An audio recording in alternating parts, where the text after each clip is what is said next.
নমস্কার বন্ধুরা, ভৌতিক রহস্য চ্যানেলে তোমাদের সবাইকে স্বাগত। আজকে আমি তোমাদেরকে ভূতের বাড়ি গল্পের শেষ পর্বটা শোনাবো। তাহলে চলো বেশি দেরি না করে গল্পটা শুরু করা যাক। হাসির শব্দ হইল, দ্বারটি আস্তে আস্তে আপনি খুলিয়া গেল। সে ভয়াবহ ঘর হইতে তাড়াতাড়ি আমরা বাহির হইয়া পড়িলাম। তারপর থেকে বলবো। সে ঘর হইতে বাহির হইয়া আমরা বারান্দায় দাঁড়াইলাম। এক পার্শ্বে মিট মিট করিয়া কেমন একটা নীলবর্ণের অলৌকিক আলো জ্বলিতেছিল। কি আলো কোথা যাইতেছে দেখিবার নিমিত্ত আমরা তাহার পশ্চাৎগামী হইলাম। সিঁড়ি দিয়া আমাদের আগে আলোটি তেতলায় উঠিতে লাগিল। তেতলার উপরে উঠিয়া সামান্য একটি শয়নাগারে প্রবেশ করিল। যে বৃদ্ধা এই বাড়িতে একাকী বাস করিত, এই ঘরটি তাহার ছিল। আমরা এইরূপ অনুমান করিলাম। ঘরের ভিতর একটি দেরাজ ছিল। খুলিয়া দেখিলাম তাহার ভিতর একখানি রেশমের রুমাল রহিয়াছে। রুমালের এক ধারে দুইখানি চিঠি বাঁধা রহিয়াছে। চিঠি দুইখানি লইয়া সে ঘর হইতে বাহির হইলাম। দ্বিতলে আসিবার নিমিত্ত সিঁড়ি দিয়া নামিতে লাগিলাম। মনে হইল আমার পাশে পাশে আর কে নামিতেছে, কিন্তু তাহাকে আমি দেখিতে পাইতেছিলাম না। সহসা খপ করিয়া কে আমার হাত ধরিল। আমার হাত হইতে চিঠি দুইখানি কাড়িয়া লইবার নিমিত্ত কে যেন বারবার চেষ্টা করিল। দৃঢ় মুষ্টিবদ্ধ করিয়া আমি তাহার সে চেষ্টা বিফল করিলাম। আমার নিজের শয়নাগারে উপস্থিত হইয়া প্রথমে ঘড়ি, পিস্তল ও ছোরা মেঝের ওপর রাখিলাম। নিকটস্থ ছোট একটি ঘরে চাকরকে শুইতে বলিলাম। মাঝের দ্বার খোলা রহিল।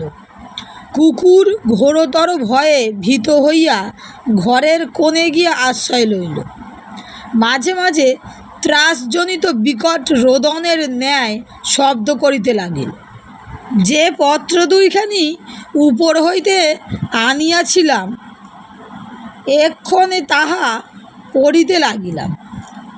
50 বৎসর পূর্বে চিঠি দুইখানি কোনো একটি পুরুষ তাহার প্রিয়তমাকে লিখিয়াছিল, কিন্তু নাম ধাম কাহারও ছিল না। ভালোবাসার কথা ছাড়া তাহাতে কোনো একটা বিভীষিকার আভাসও ছিল, যেন কে কাহাকে খুন করিয়াছে, এই ভাবের কথা। পত্র দুইখানি পাঠ করিয়া আমি চৌকির ওপর রাখিলাম। ঘরে দুইটি বড় বড় বাতি জ্বলিতেছিল। শীত প্রধান দেশ। অগ্নিস্থানে দাউ দাউ করিয়া আগুন জ্বলিতেছিল। ফল কথা, ঘরটি উজ্জ্বল আলোকে আলোকিত ছিল। সহসা টেবিলের ওপর হইতে আমার ঘড়িটি শূন্য পথে চলিয়া যাইতে লাগিল। এক হাতে ছোড়া, অপর হাতে পিস্তল লইয়া তাড়াতাড়ি আমি ঘড়ি ধরিতে দৌড়ালাম, কিন্তু শোধ করিয়া ঘড়ি যে কোথায় অদৃশ্য হইয়া গেল আর আমি দেখিতে পাইলাম না। পুনরায় আমি চৌকিতে বসিয়া একখানি পুস্তক খুলিয়া পড়িতে লাগিলাম। ঘরের ভিতর এক্ষণে বিকট শব্দ হইতে লাগিল। কুকুরটি ভয়ানক কাতর রবে ঘর পরিপূরিত করিল। আমি তাহাকে থামাইতে যাইলাম। যে কুকুর আমাকে প্রাণাপেক্ষা ভালোবাসিত, আজ সেই কুকুর আমাকে কামড়াইতে আসিল। দংশন ভয়ে আমি তাহার গায়ে হাত দিতে সাহস করিলাম না। চাকর এই সময় সহসা তাহার ঘর হইতে দৌড়িয়া আসিল। চক্ষু রক্তবর্ণ, যেন কোটর হইতে বাহির হইয়া পড়িতেছে। তাহার সর্বশরীর রোমাঞ্চ হইয়াছে, মাথার চুলগুলি সব খাড়া হইয়া উঠিয়াছে, মুখে নীল মারিয়া দিয়াছে। মহাশয়, পলায়ন করুন, এ স্থানে আর তিলার্ধকাল থাকিলে মারা পড়িবেন। বাপ রে, ধরিলে রে মারে। এইরূপ চিৎকার করিতে করিতে সে আমার ঘর হইতে বাহির হইয়া তরতর করিয়া লাফে লাফে সিঁড়ি দিয়া নামিতে লাগিল। তাহাকে ফিরাইবার নিমিত্ত আমি পশ্চাৎ পশ্চাৎ দৌড়াইলাম, কিন্তু ধরিতে না ধরিতে সে সদর দরজা খুলিয়া ঊর্ধ্বশ্বাসে পলায়ন করিল। সেই ভয়াবহ শ্মশানদৃশ্য অট্টালিকার ভিতর আমি একা পড়িলাম। এখন প্রাণে আমার অতিশয় ত্রাস হইল। একবার মনে ভাবিলাম আমিও পলায়ন করি, কিন্তু বন্ধুবান্ধব সকলে হাসিবে ও বিদ্রূপ করিবে, যা থাকে কপালে। এই মনে করিয়া পুনরায় আমি উপরে উঠিলাম। পুনরায় আমি নিজের শয়নাগারে প্রবেশ করিলাম। পুনরায় আমি পড়িতে বসিলাম। আমার হাতে পুস্তক, সম্মুখে বাতি। পুস্তক বাতির মধ্যবর্তী স্থানে আমার কোলে তালগাছ প্রমাণ কৃষ্ণবর্ণ একটি মানুষের আকৃতি দাঁড়াইল। তাহার মস্তক ছাদে ঠেকিল। সেই মস্তকে চক্ষু দুইটি জ্বলিতে লাগিল। সর্বশরীর আমার শিহরিয়া উঠিল। পিস্তল লইবার নিমিত্ত আমি হাত বাড়াইলাম। হাত অসাড় ও পা অবশ, হাত উঠিল না। আমি দাঁড়াইবার চেষ্টা করিলাম, পাও উঠিল না। চিৎকার করিতে চেষ্টা করিলাম, মুখ দিয়া কথা বাহির হইল না। জ্ঞান হত হইবার উপক্রম হইল, কিন্তু তখনও একটা চিন্তা শক্তি আমার মনে ছিল। ভাবিলাম যদি এখন ভয় করি, তাহা হইলে নিশ্চয় আমি প্রাণ হারাইব। এইরূপ মনে করিয়া অনেক চেষ্টা করিয়া ধৈর্য ধরিয়া রহিলাম। বাতি নিভিল না, অগ্নিস্থানে অগ্নি নির্বাণ হইল না। তথাপি ঘর অন্ধকারে আবৃত হইয়া গেল। আমি ভাবিলাম যেমন করিয়া হোক ঘরে আলো রাখিতে হইবে, অন্ধকারে থাকিলে মারা পড়িব। পুনরায় উঠিতে চেষ্টা করিলাম। এবার উঠিতে পারিলাম। আস্তে আস্তে গিয়া একটি জানালা খুলিয়া দিলাম। জ্যোৎস্না রাত্রি ছিল। অল্প অল্প চাঁদের আলো ঘরে প্রবেশ করিল। সেই আলোকে দেখিলাম যে তালবৃক্ষ প্রমাণ কৃষ্ণবর্ণের বিকট মূর্তি তখন সম্পূর্ণভাবে ঘরে নাই। কেবল তাহার ছায়াটি এক পার্শ্বে দণ্ডায়মান রহিয়াছে। পুনরায় গিয়া চৌকিতে বসিলাম। পীত হরিত লোহিত নানা বর্ণের গোলাকার আলোকে এক্ষণে ঘরের চারিদিকে ঘুরিয়া ও গড়াইয়া বেড়াইতে লাগিল। তাহার পর ভূমিকম্প হইলে যেরূপ হয় সেই রূপ দুলিতে লাগিল। যে চৌকির ওপর চিঠি দুইখানি রাখিয়াছিলাম, তাহার নিচে হইতে ঠিক জীবন্ত মানুষের রক্তমাংসের হাতের ন্যায় একখানি স্ত্রীলোকের হাত বাহির হইল। তাড়াতাড়ি আমি সেই হাতখানি ধরিতে যাইলাম। খপ করিয়া চিঠি দুইখানি লইয়া নিমেষের মধ্যে হাতখানি অদৃশ্য হইয়া গেল। ইহার পর একখানি চৌকির ওপর একটি যুবতী বসিয়া রহিয়াছে, এই রূপ দেখিলাম। তাহার পর একজন পুরুষ ঘরের ভিতর উপস্থিত হইল। বালকের মূর্তি, বৃদ্ধার মূর্তি, নানা প্রকার আকার ঘরের ভিতর আবির্ভাব হইতে লাগিল ও একে একে বিলীন হইতে লাগিল।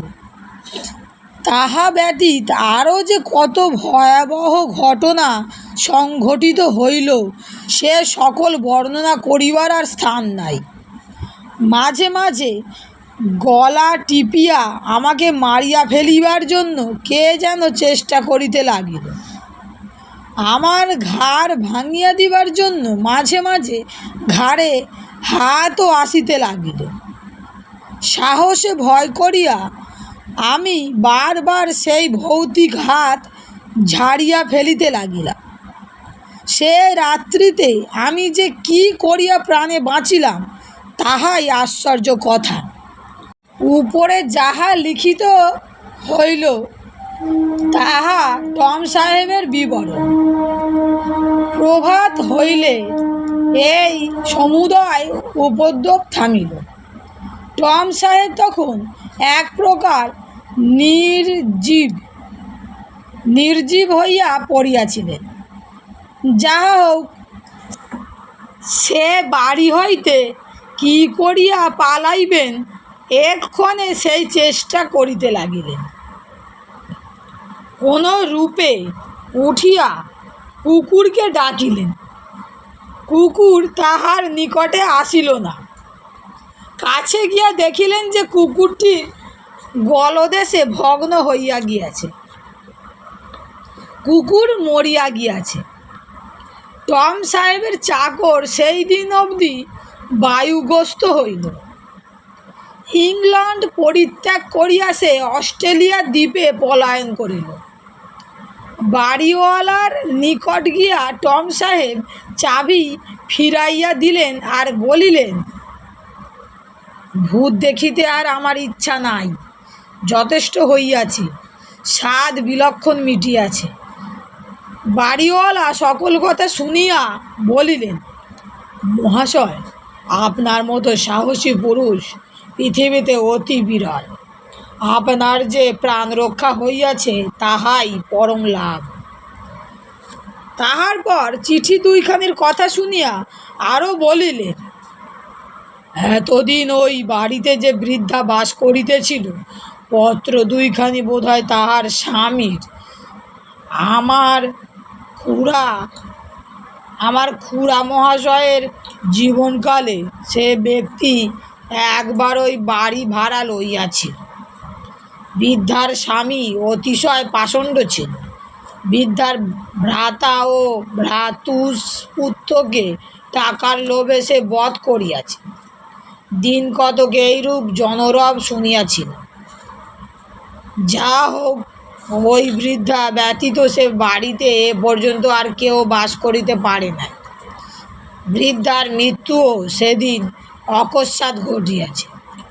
সে সম্বন্ধে নানা লোক নানা কথা বলিয়া থাকে।